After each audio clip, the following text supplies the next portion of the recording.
So back in the days, I was working for an apiculture science organisation. So I did not start like the most of you with a couple of hives. I literally started with 150. Like that was my training into beekeeping, was here's 150 beehives. But anyway, so I was straight into what we call in New Zealand semi-commercial. So I wore all the gear. Okay, so don't think you're looking at me doing beekeeping now with the no gloves and the little suit. That was not me at the start. Okay? I wore everything. Steel cut boots, socks, huge suit, gloves, veil, everything. Okay. And one of the times that I nearly died was towards the start of my beekeeping career, because I know it was at the start because it was one of the first times that I was allowed to go out beekeeping unsupervised. So I was by myself. And I was out doing whatever the hell I was doing on the hives. Can't even remember. And I got so hot, that I swear I nearly vomited inside my bee suit. And I thought, do you know what? I think I should probably take a break.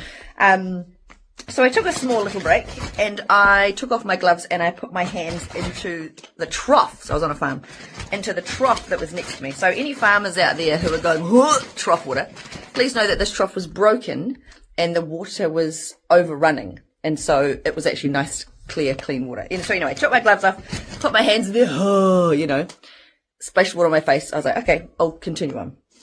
And then obviously in a short amount of time, I got super duper disgusting hot again, nearly vomited. This time, borderline nearly fainted, like it was pretty bad. So this time, again, took my veil off, took this part off, took sort of my whole top body and basically put my whole upper body in there. Took a moment, took a little breather, put it all back on again, went back to do some more beekeeping. Again, still, I was like, I can't do this. Like, I was honestly like, my brain is starting to kick into instincts and going, probably gonna die, probably shouldn't do this. So, I took my entire bee suit off.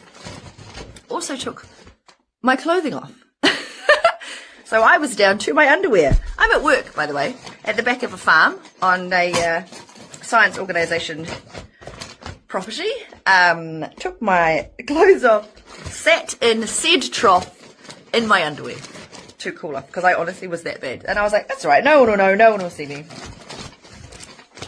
Who drives past but a man on a tractor? Gave him the old, how you doing?